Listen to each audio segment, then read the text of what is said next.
Voilà. Eh ben, nous faisons aujourd'hui quelque chose d'unique. C'est la première fois qu'on le fait, mais on est tout à fait heureux de le faire avec les vaillants pionniers de la première série.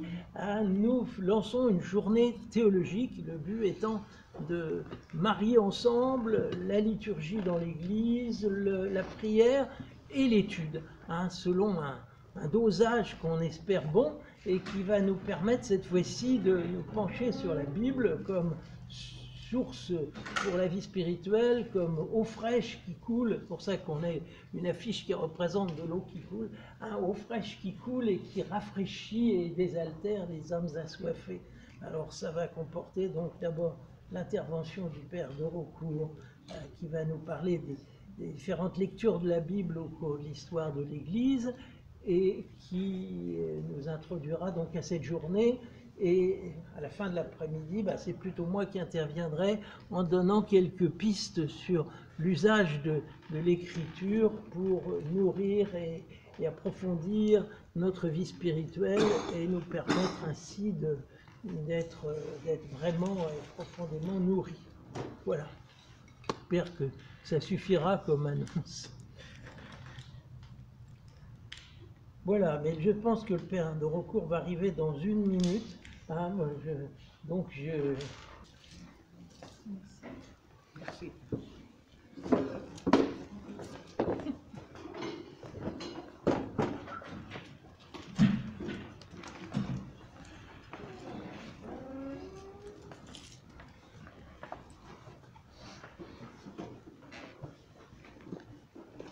Alors.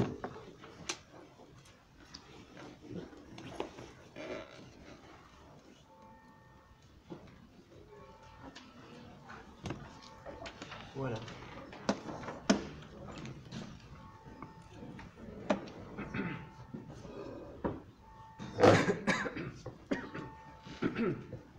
Bonjour à tous. Voilà, je suis très honoré de pouvoir vous parler d'un sujet qui me tient à cœur, c'est donc la Bible dans la tradition de l'Église. Alors, en guise d'introduction, nous prenons, je dirais, de plus en plus conscience que la Bible est un trésor en tant qu'elle est la parole de Dieu, qu'elle vient nous nourrir.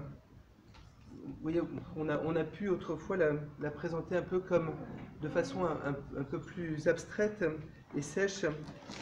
Cette parole de Dieu nous parvient par une transmission ininterrompue depuis l'événement du Christ. Et cette transmission, donc, c'est la tradition. La question que je voudrais aborder avec vous aujourd'hui, c'est comment faire en sorte que cette parole, en tant qu'écriture, en tant que texte, en tant que livre, en tant que Bible, soit une parole vivante qui nous nourrisse et qui nous entraîne vers la vie éternelle. C'est la grande question que les chrétiens ont à se poser à chaque époque. Et nous allons voir à travers un parcours historique comment cette question s'est posée et comment les chrétiens ont cherché à y répondre. Alors, une première période que j'appelle, qui est sous ce titre du grand élan de la lecture allégorique. Alors voilà, vous avez fait des mots un peu barbares peut-être. On va essayer de les creuser avec vous. On verra que cette époque va nous mener jusque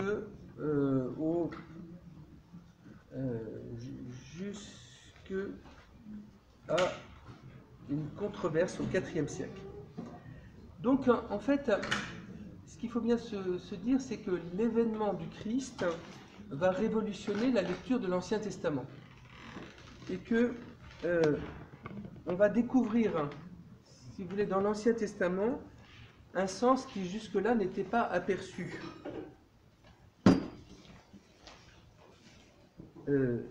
Saint Jean, dans l'Évangile, vous voyez, le premier lieu de l'interprétation de la Bible, c'est ici le Nouveau Testament. Et on va voir comment l'Évangile nous donne des clés pour une nouvelle lecture de l'Ancien Testament. Saint Jean fait dire à Jésus, parlant de Moïse, « C'est de moi qu'il a écrit ». De même, Philippe s'adressant à Nathanaël lui dit, « Celui de qui il est écrit dans la loi de Moïse et dans les prophètes, nous l'avons trouvé, c'est Jésus. » Donc le sens nouveau de l'Ancien Testament ne vient pas annuler le sens qu'on donnait à l'Ancien Testament avant, mais c'est un sens qui a été préparé par Dieu, qui gouverne l'histoire de son peuple, et ce sens nous mène justement au Christ. Donc, donc le Nouveau Testament, si vous voulez, inaugure une lecture qu'on appelle allégorique, qui, par l'allégorie, on va dire, ben voilà, l'Ancien Testament trouve dans le Christ son sens. Il trouve dans le Christ son accomplissement. Et donc l'allégorie va prendre en charge de relier l'Ancien Testament avec le Nouveau Testament, avec le Christ, pour dégager ce sens nouveau de l'Écriture. Les pères de l'Église, vous savez, donc dans les premiers siècles, on va appeler les grands théologiens et exégètes, on va les appeler les pères de l'Église. Ils utiliseront différents termes, mais le mot qui restera le plus fréquent, le plus constant dans la tradition latine, c'est le mot de allegoria.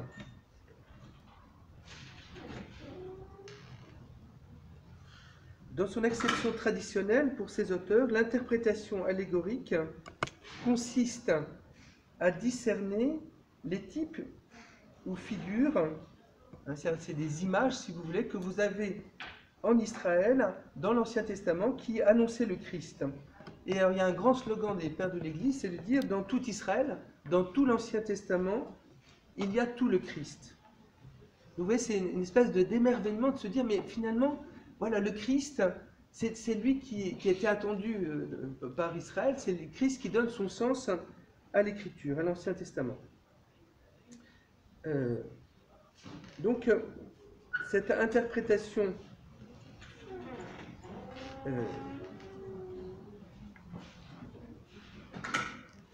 dans cette interprétation allégorique, on va établir un rapport entre ce qu'on appelle la figure et la vérité, entre la lettre et l'esprit.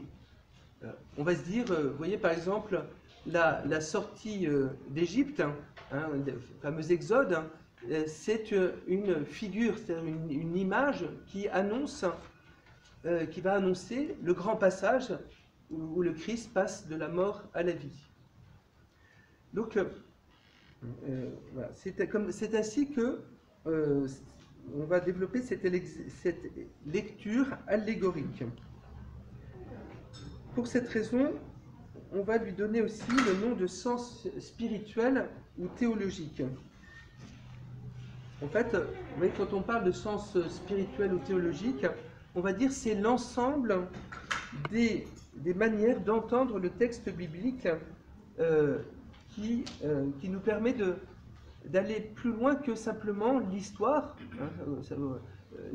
L'Exode, ça nous raconte la sortie d'Égypte. Il y a le sens spirituel, veut nous dire cet événement de l'histoire, il a un sens qui était encore caché et qu'on découvre maintenant qu'il annonce la mort et la résurrection du Christ. Donc, le sens spirituel, on va dire, c'est le sens que le mystère du Christ confère à toutes les figures qui précédaient la venue du Christ, qui précédaient sa révélation. Alors, ce terme d'allégorie va être utilisé jusqu'au XIXe siècle en gardant le sens que nous venons de voir. En revanche, cette exégèse allégorique va connaître quand même une controverse majeure au IVe siècle. C'est une controverse qui va opposer l'école d'Alexandrie et l'école d'Antioche à propos d'un grand savant, en fait un des très grands savants qui a étudié la Bible, qui s'appelle Origène. Origène, il a vécu entre 185 et 251 après le Christ. Origène, c'est lui qui a fondé l'école. Oula. Voilà, c'est lui qui a fondé l'école d'Alexandrie. De l'autre côté, donc un siècle plus tard, il y a des savants, des exégètes qui sont à Antioche. Antioche, vous savez, c'est en Asie mineure, hein, donc la Turquie actuelle. Et au milieu du IVe siècle, ils vont reprocher à Origène de négliger les faits historiques de la Bible. Et même, il lui reproche de nier ces faits historiques au profit d'une interprétation spirituelle. En fait, on dit, voilà, Origène, il voit le Christ partout, donc en fait, il ne s'intéresse pas tellement à l'histoire. Donc en fait, il utilise l'Ancien Testament, mais en négligeant cela, la lettre. En réalité, cette accusation qui va être faite, qui est très, très brutale, ne tient pas très longtemps. On se rend compte qu'Origène attache un très grand prix à la réalité historique des faits et que, aussi de l'autre côté, les Antiochiens ne sont pas uniquement dans la lecture historique, ils sont aussi